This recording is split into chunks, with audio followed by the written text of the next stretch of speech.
कुछ जानकारियां आपको दे देते हैं। मिडिल ईस्ट में अब जो इस वक्त स्थिति देखने को मिल रही है, जो जंग हो रही है, उसे लेकर दुनिया का जो तेल भंडार है उसे लेकर क्या इस वक्त स्थिति है, वो जरा ग्राफिक्स के जरिए हम आपको बता देते हैं। देखिए, दुनिया का सबसे ज्यादा तेल भंडारण मिडिल ईस्ट में है और ऐसे में दुनिया के कुल तेल की अगर हम बात करते हैं तो मिडिल ईस्ट से वैश्विक तेल निर्यात का 45 से 50% जो है वो आयात होता है और इसमें दुनिया के लगभग 48% तेल भंडारण यहीं पर है। कहां पर? मिडिल ईस्ट में, जहां इस वक्त जंग की स्थिति बनी हुई है।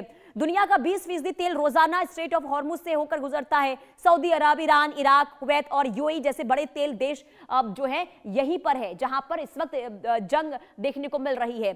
ऐसे में लोगों की चिंता जरूर बढ़ गई है कि क्या वाकई में इसका असर अलग अलग देशों पर देखने को मिलेगा। लेकिन कुल मिलाकर देखिए, अगर हम दुनिया के लगभग तेल भंडारण की बात करते हैं तो 48% तेल भंडारण जो है मिडिल ईस्ट से ही होकर अलग अलग देशों में जाता है, खास करके स्ट्रेट ऑफ हॉर्मुज की बात करते हैं। और देखिए, इसी बीच आपको ये बता दें कि ईरान ने, इराक की तरफ से भी, कुवैत की तरफ से भी ये कह दिया गया है कि जो हम गैस की सप्लाई करते थे उसे लेकर भी बंद करने की बात कह दी गई है। ऐसे में एक तरफ तेल तो दूसरी तरफ गैस को लेकर भी काफी चुनौतियां जो है वो बढ़ती हुई नजर आएगी। लेकिन बात यहां पर यह है कि मिडिल ईस्ट में तेल भंडारण आखिर कितनी तादाद में सप्लाई अलग अलग देशों में होती है और जब यहां पर देखिए लगातार हमले जारी हैं तो ऐसे में चिंताजनक स्थिति इसलिए बनी हुई है कि जहां से, जिन देशों से तेल सप्लाई अलग अलग जगहों पर होती है, वहां पर अगर हालात इस कदर बने हुए हैं तो स्थिति आप सोचिए क्या होगी। अब जरा ये मैप देख लीजिए, ये वर्ल्ड का मैप आप देख रहे हैं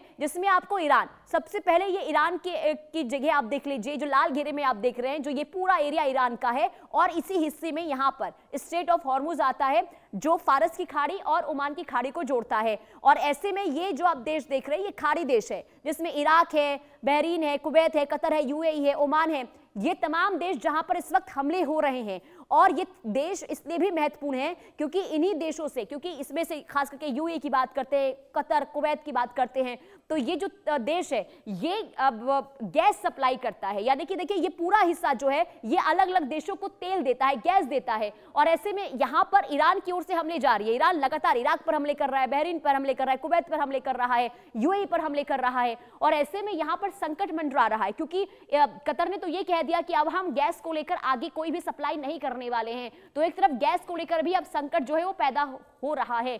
तो ऐसे में आप सोचिए कि अगर इसी तरीके से जंग चलती रही तो कहीं ना कहीं हालात और भी ज्यादा बद से बदतर हो जाएंगे। लेकिन इस वक्त सबसे ज्यादा हाहाकार जो मचा हुआ है वो मचा है पाकिस्तान में। पाकिस्तान के लोग इस वक्त तराहीमाम करते हुए नजर आ रहे हैं क्योंकि उनके पास पेट्रोल डीजल की कमी उन्हें झेलनी पड़ रही है। और ऐसे में जो दाम में इजाफा हो रहा है तो महंगाई का असर आप सोच सकते हैं कि वहां की आवाम किस तरीके से झेलने को परेशान रह रही होगी।